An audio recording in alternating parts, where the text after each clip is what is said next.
The proposition the rain fell mercilessly as Jasmine Patel stood before the imposing glass tower, clutching her portfolio case with white knuckles. The security guard eyed her skeptically, her second-hand blazer and scuffed shoes clearly marking her as an outsider in this temple of wealth. "I have an interview with Mr. Westfield," she said, her voice steadier than her heart. 20-8 floors later. She was led through a series of increasingly opulent spaces until she reached a vast office overlooking the city. Floored two-ceiling windows framed the skyline like a living painting. The same skyline she'd studied in her architecture courses, dreaming of someday adding her own vision to its contours. Patel. The voice came from behind her, deep and unhurried. "You're precisely on time." Dominic Westfield stood by a minimalist desk, the gray at his temples, the only indication he was approaching 40. Everything else about him radiated a cold vitality from his immaculately tailored suit to his calculating gaze. "I appreciate punctuality," she replied, extending her hand. His brief handshake was firm but impersonal, like a business transaction already concluded. "Your application was intriguing." He gestured to the portfolio she carried, "though I suspect that contains architectural designs, not the qualifications I advertised for." Jasmine swallowed. The job listing had been Vega personal assistant, role to a high-profile executive, offering a compensation package that seemed impossible. Too good to be true, her roommate Priya had warned.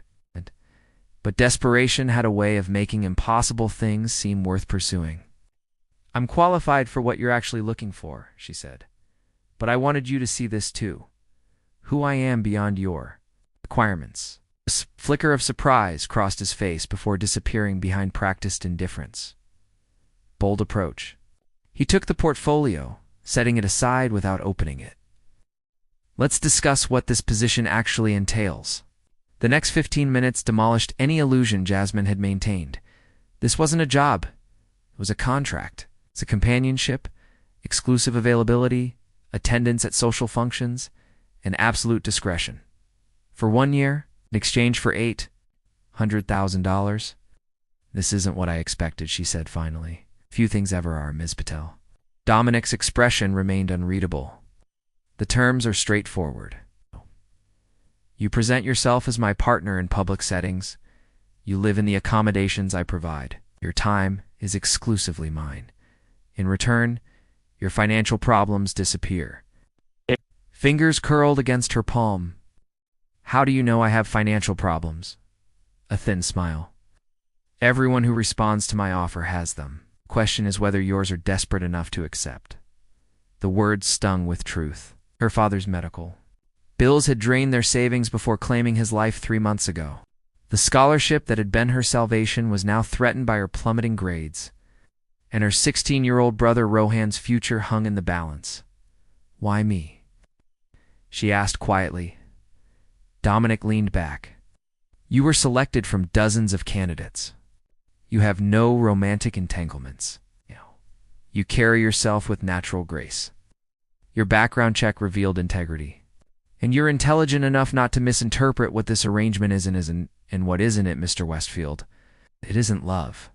His voice hardened. "It isn't affection.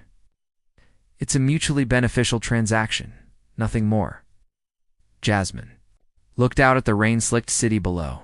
Somewhere out there was the cramped apartment she shared with Rohan, filled with past due notices and fading photographs of better days. "I have conditions," she said finally, turning back to him. "Brother's education continues uninterrupted. I finish my degree, even if on a modified schedule. And I maintain my dignity throughout." Dominic studied her with new interest. "Most people simply say yes or no. I'm not most people, evidently." He pushed a folder toward her. "Your conditions are acceptable. The contract is inside. Take it home. Review it with a lawyer if you wish. You have until tomorrow to decide." As she rose to leave, clutching both the folder and her untouched portfolio, he spoke once more. "Miss Patel, there's one thing you should understand." His eyes held hers, revealing nothing. "I don't believe in happily ever after. I'm simply purchasing certainty in an uncertain world." Jasmine straightened her shoulders. "There are some things even you can't buy, Mr. Westfield." As the elevator descended, she opened the folder, the numbers swimming before her eyes. Enough to save her brother's future, enough to preserve her father's legacy, enough to escape the suffocating weight of debt. But at what cost to herself? Walls of glass, the Westfield penthouse occupied the top 3 floors of a sleek residential tower. A masterpiece of contemporary design that would have fascinated Jasmine under different circumstances. Instead, she found herself studying it as one might observe a beautiful cage, noting both its splendor and its barriers. "This will be your suite," Dominic said, leading her through double doors into a spacious apartment within the penthouse. "You'll have privacy here, but I expect you to be available when required." The suite was larger than her entire childhood. Home a living area with floor-to-ceiling windows, a bedroom with an emperor-sized bed, and a bathroom of Italian marble. Everything was impeccable, impersonal, and impossibly luxurious. "You've done this before," she observed, running her fingers along a bookshelf stocked with literary classics she'd mentioned enjoying during her interviews. Not a coincidence. Dominic's expression remained neutral. 3 times. Each arrangement ended as agreed, and the women moved on to better circumstances. That's the point, isn't it? Over the following weeks, Jasmine learned the rhythms of her new role. Mornings were her own. She attended her scaled-back class schedule, connecting remotely when possible. Evenings often belonged to Dominic, accompanying him to business dinners, charity galas, and industry events where she was introduced with practiced vagueness as his partner. She discovered that Dominic's empire extended beyond technology into real estate, medical research, and urban development. Westech Solutions had revolutionized cybersecurity 5 years earlier, catapulting him into the billionaire class before he'd turned 35. Since then, he'd multiplied his fortune through calculated investments while developing a reputation for ruthless efficiency. "He's brilliant, but bloodless," whispered Teresa Huang, the wife of a venture capitalist, during a foundation dinner. "You're the 4th woman he's paraded around. None last more than a year." Jasmine sipped her champagne. "Perhaps I'm different." "Honey, they all think that." Later that night, returning to the penthouse in strained silence, Jasmine finally asked the question that had been haunting her. "Why the charade, Dominic? You don't need a relationship for your image. Your business success speaks for itself." He loosened his tie, pouring himself to fingers of scotch. "Perception is reality in my world. A man alone is seen as either a workaholic or damaged goods. Neither serves my purposes." "And which are you really?" His eyes met hers with unexpected intensity. Both the following day she discovered the locked room. It wasn't hidden, simply another door in the sweeping penthouse, but always secured. When Dominic left for a business trip to Tokyo, curiosity overcame propriety. The household staff knew better than to question her, and the building's senior caretaker, Henderson, reluctantly provided access when she claimed a need. Architectural measurements for a surprise renovation. What she found wasn't scandalous, was heartbreaking. A meticulous architectural studio filled with hand-drawn designs, models of breathtaking buildings, and walls covered with complex structural analysis. In the center stood an intricate model of a community center, the plans bearing Dominic's signature and a date from 8 years earlier. A framed newspaper clipping nearby told the story. "Westfield Community Center collapse claims 12 lives, including architect's fiancé, who was an architect before becoming a tech entrepreneur," Henderson said quietly from the doorway, startling her. "The foundation failure wasn't his fault. Corrupt contractors substituted inferior materials, but he never designed again. Poured himself into technology instead, something he could control completely." Liza Bradford, Jasmine read from the article. "His fiancée?" Henderson nodded. "She was there for the groundbreaking ceremony. The only person who truly saw him," he once said. That night, unable to sleep, Jasmine found herself standing in front of the model, studying the innovative design that had never been properly realized. The beauty of it, the thoughtfulness of spaces created for community and connection, revealed a Dominic Westfield who no longer existed. When he returned from Tokyo 3 days later, he found her in his home office, surrounded by her own architectural Drawings designs for a community center inspired by but distinct from his original vision. You had no right, he said, his voice dangerously quiet. I know, she didn't apologize. But sometimes we need someone to see the things we hide. I hired you to be seen, not to see. Jasmine stood, gathering her courage. Then you hired the wrong woman. She expected rage, dismissal, the termination of their arrangement. Instead, after a long silence, he picked up one of her drawings. The cantilever design is ambitious. Would need reinforcement here and here. His finger traced the structure. With the precision of someone who had never stopped being an architect in his soul. I know, she said softly. I was hoping you might show me how. Something shifted in his eyes. Not warmth exactly, but a crack in the perfect glass wall he had constructed around himself. For the first time, Jasmine glimpsed the man beneath the billionaire, and the possibility that their arrangement might become something neither of them had anticipated. Unexpected reflections? You're distracted, Dominic observed as they shared a rare private dinner on the penthouse terrace. 5 months into their arrangement, these moments had become less uncommon evenings, where business and appearances fell away, leaving two people at a table, discovering the contours of each other's minds. Jasmine set down her fork. My brother's school call today. He got into a fight. Dominic's response surprised her. Is he hurt? No, but the other boy is bloody nose, bruised ego. Rohan's never been violent before. What prompted it? Someone made comments about his sister's arrangement with a rich man. Her voice remained steady, but her eyes betrayed the sting. Apparently our discretion isn't perfect. Dominic's jaw tightened. I'll handle it. Jasmine's tone was firm. This isn't a problem you can solve with money or influence. This is about my brother processing what I'm doing, what we're doing. The silence between them stretched, filled with unspoken complications. Bring him here, Dominic finally said. Let him see that you're not. He paused, searching for the right words. That I'm not what? A kept woman? Because technically that's exactly what I am. Something flashed in his eyes, not anger, but something deeper. Is that how you see yourself?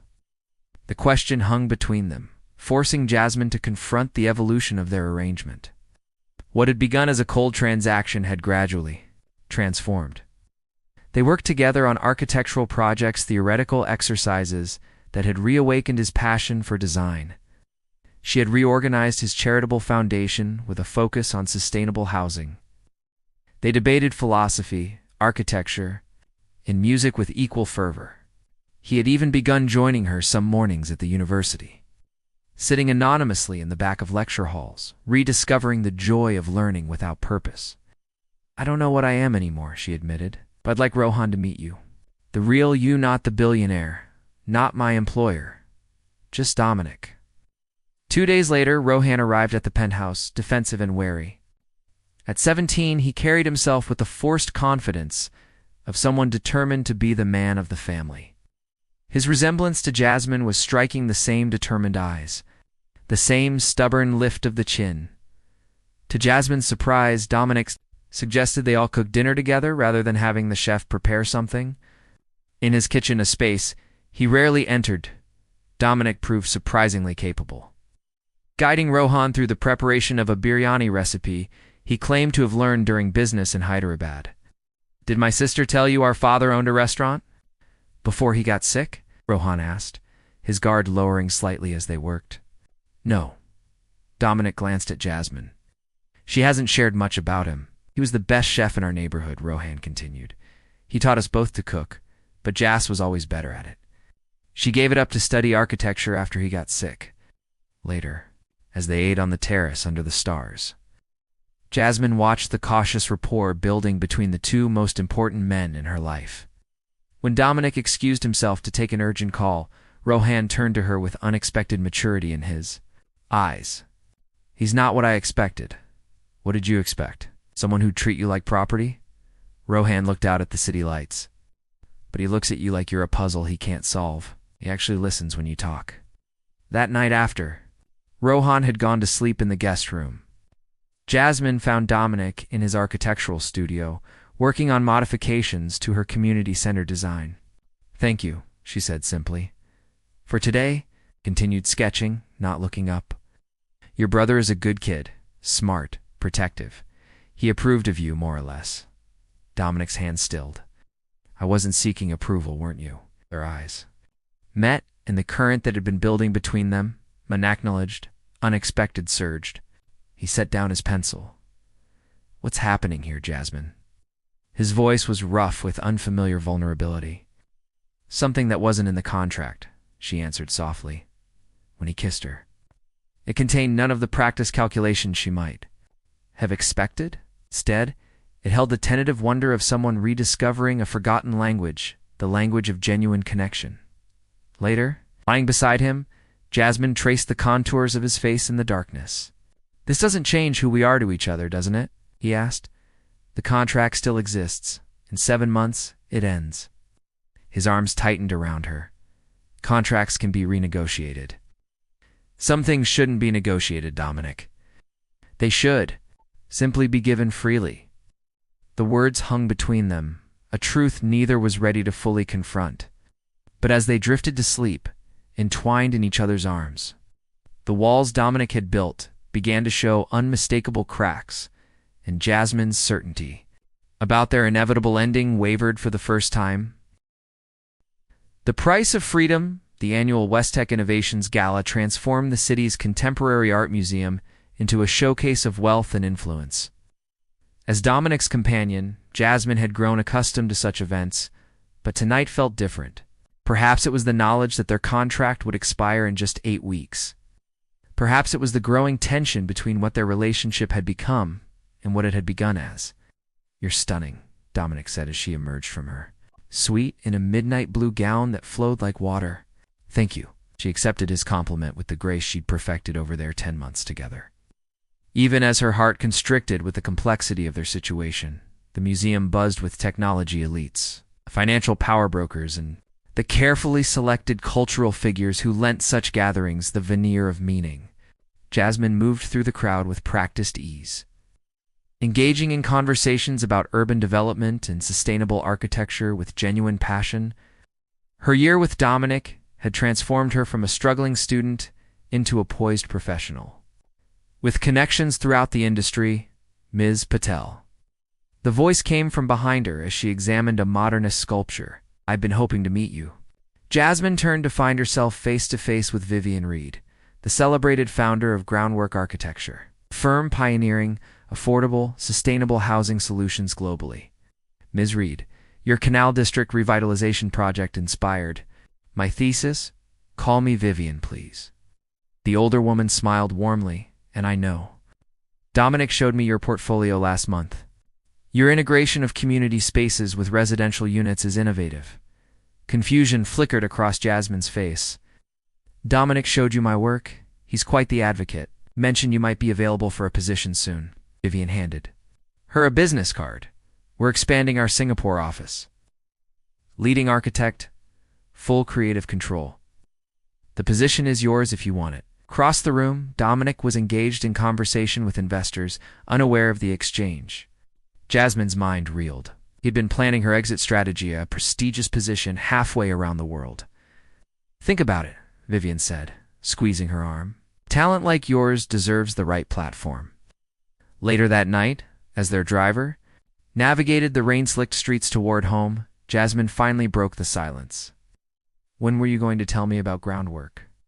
Dominic's expression remained carefully neutral. When the time was right. And when would that be? Arranged my entire future without my input. I was creating an opportunity, not making a decision for you. Singapore, Dominic, 8,000 miles away. His gaze shifted to the window.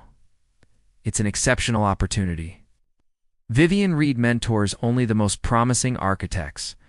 The realization hit her with breathtaking clarity. You're trying to ensure I leave when the contract ends? I'm ensuring you have options. Options that conveniently remove me from your life. They arrived at the penthouse in strained silence.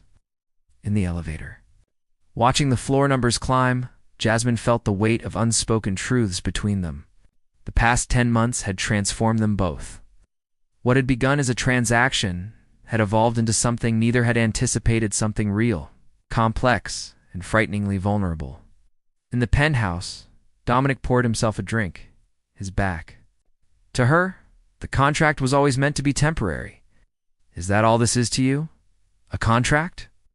He turned, his expression tightly controlled. What do you want me to say, Jasmine? That I've fallen in love with you? That I want you to stay? Would that be so impossible to admit? It would be a complication neither of us needs. The words stung more than she expected. A complication. Is that what love is to you? Love is a liability? His voice hardened. One I've already paid for. Once, Eliza wouldn't want you to shut yourself away forever. Don't. His voice turned sharp. You didn't know her? Out. No, but I know you. The real you not. This fortress you've built around yourself. He set down his glass with careful precision. The contract provides for your future. A clean start. Entanglements. That's what terrifies you, isn't it? Entanglement, connection, the possibility of loss. His silence was confirmation enough. I can't stay here, she said suddenly, moving toward her suite. Not tonight. He didn't try to stop her as she packed an overnight bag, didn't offer empty reassurances when she called for a rideshare. His perfect control remained intact, even as something vital seemed to be crumbling between them. At the elevator, she turned back one last time. No. You once told me you were purchasing certainty in an uncertain world. But here's what you never understood, Dominic. Real love isn't certain. It's the willingness to risk everything knowing you might lose it all. Doors closed on his unreadable expression, and Jasmine leaned against the wall, heart pounding. For the first time in nearly a year, she was breaking the terms of their arrangement. For the first time, she was choosing herself over the contract that had saved her. 3 days later, she returned to collect more of her belongings. Henderson let her in with a sympathetic smile. He's been in the architectural studio since you left, barely eating. Jasmine nodded, unsurprised. Work had always been Dominic's refuge. She found him surrounded by drawings, not of buildings, but of her. Sketches captured her in various moments, studying at the kitchen island, laughing on the terrace, lost in thought before a museum exhibit. The vulnerability of Itov being seen so completely took her breath away. You came back, he said without turning. Not to stay. I needed more of my things. He finally faced her, the perfect composure of Dominic Westfield visibly fraying. I spoke with Vivian again. The Singapore position doesn't need to be decided immediately. You could consider other options. Like what? Extending our contract? Another year of pretending? You haven't been pretending for months and you know it. She moved closer, studying the man who had transformed from employer to something indefinable. Then what are you offering? Stay. The words seemed torn from him. Not as an employee, not under contract. Just stay. And be what to you, Dominic? He ran a hand through his disheveled hair. Whatever you want to be. That's not enough. She touched one of the sketches gently. You see me so clearly on paper, but you can't bring yourself to see what we could be together. I'm trying. No, you're hedging. Keeping one foot in safety. She straightened, finding strength in the clarity of her decision. I won't be another possession you're afraid to lose. I'd rather walk away with nothing than stay without everything. As she turned to leave, he called after her, voice raw with emotion he'd kept leashed for too long. Jasmine, I do love you. She paused, heartbreaking even as it soared. No, but until you're ready to risk everything for that love to build. Something real without safety nets and escape clause, it's not enough. The elevator doors closed on his stricken face, and Jasmine let the tears come at last. Some lessons, she realized, cost both the teacher and the student more than either. Had bargained for. Foundations rebuilt the gallery space, hummed with anticipation as guests circulated among architectural models and renderings. Jasmine moved through the crowd, accepting congratulations with quiet confidence. 6 months after walking away from Dominic Westfield's penthouse and the security it represented, she had found her footing in unexpected ways. The community integration elements are revolutionary, observed Professor Whitman, her former thesis advisor. Groundwork was smart. To commission this design from you, it's not just my design, Jasmine corrected gently. It's a collaboration. When Vivian Reed had approached her again about the Singapore position, Jasmine had counter-proposed something different. A Denver-based project, revitalizing the exact neighborhood where Dominic's community center had once collapsed. A chance to heal old wounds while creating something new. What she hadn't expected was Dominic's foundation anonymously funding the entire project, with one condition: that the original architect be consulted. When she discovered his involvement, her first instinct had been to reject it. But the project was too important, the potential impact too significant, so they had worked together from a distance, exchanging designs, suggestions, and revisions through intermediaries. His vision and her innovation, creating something neither could have achieved alone. "Have you seen him?" asked Priya, who had flown in from Chicago to support her friend's triumph. Jasmine shook her head. "I'm not sure he'll come." The exhibition represented more than architectural achievement. It was the physical manifestation of everything unresolved between them. Each blueprint contained conversations they'd never finished, possibilities they'd left unexplored. As the formal presentation time approached, Jasmine moved to the front of the gallery, preparing to address the assembled guests, investors, and community members. Her gaze swept the room one last time, searching for a face she simultaneously hoped and feared to see. "Ladies and gentlemen," she began, "the Bradford Patel Community Center represents a new approach to urban spaces that honors those lost while creating new possibilities for those who remain." From the back of the gallery, a latecomer entered quietly. Even after months apart, Jasmine would have recognized Dominic's presence instantly.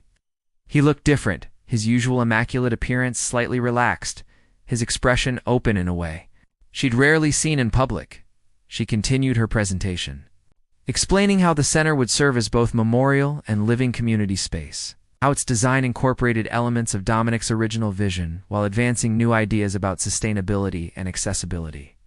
All the while, she felt his gaze, unwavering and intent. When the formal presentation concluded and the crowd dispersed to examine the models more closely, Jasmine found herself face to face with him at last. "Congratulations," he said simply. "It's extraordinary work. Thank you for your contributions." The structural solutions were elegant. They stood awkwardly to people who had shared everything and nothing, surrounded by the evidence of what they could create together. "Sold Westech," he said abruptly. The news startled her. The company had been the cornerstone of his empire, the technology that had rebuilt his life after tragedy. Why? It served its purpose. He gestured vaguely. Provided security, control, things I thought I needed, and now I'm rediscovering what I actually need. His eyes held hers. "I've started designing again, real projects, not just theoretical exercises. The foundation is focusing exclusively on community development now." Jasmine absorbed this information, noting the changes in him subtle but significant. The rigid control had softened, the calculation in his gaze replaced by something more authentic. "You look well," she offered. "I've been seeing someone." At her startled expression, he clarified quickly, "A therapist processing Eliza. The collapse. Everything I've been avoiding." A small smile touched her lips. "It takes courage. I had a good teacher." He hesitated. "Would you have dinner with me tonight?" "Not as a client or a colleague, just dinner." The question hung between them, simple on its surface, profound in its implications. 6 months ago, he had been unable to offer her anything but uncertainty. Now he stood before her, asking for nothing more than a chance. "I'm not the same woman." "Who left your penthouse, Dominic? Can't be purchased or contracted?" "I'm counting on that." His smile held a vulnerability she'd once thought impossible for him. "I'm not offering a transaction. It's just the opportunity to start again as equals." This time, Jasmine studied him, searching for signs of the old Dominic, the man who held himself apart, who quantified relationships in terms of risk and return. Instead, she found someone new, someone who had finally understood what she'd tried to teach him all along. "One dinner," she agreed. "We'll see where it leads." Later that night, After hours of conversation that flowed with newfound honesty, they stood on the rooftop terrace of a restaurant overlooking the city lights. The same city where they had begun their unusual journey, now transformed by the perspective of time and growth. "I never thanked you," Dominic said quietly. "For what?" "For having the courage to walk away." He turned to face her fully. "You were right about everything. I was trying to control love, to make it safe and contractual, to protect myself from the risk of loss. And now I understand what you meant. Real love isn't about certainty. It's about building something together, knowing it might not last forever, but choosing it anyway." He took her hand gently. "I don't want to buy your time anymore, Jasmine. I want to earn your trust, however long that takes." She interlaced her fingers with his, feeling the rightness of the connection they'd fought so hard to understand. "Some things can't be rushed," she said. "Healing, trust, forgiveness. I have time." His smile held promise rather than possession. "For the first time in my life, I'm not trying to control the outcome." Above them, stars emerged one by one in the darkening sky, witnesses to the quiet beginning of something neither had expected, a love built not on contracts or conditions, but on the most solid foundation of all, the freedom to choose each other, day after day, with open eyes and open hearts.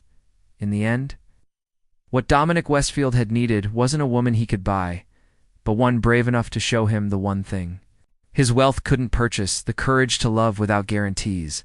And what Jasmine Patel found wasn't financial security, but something far more valuable: the strength to walk away from golden handcuffs and the wisdom to return only when love was offered freely, without price or expectation.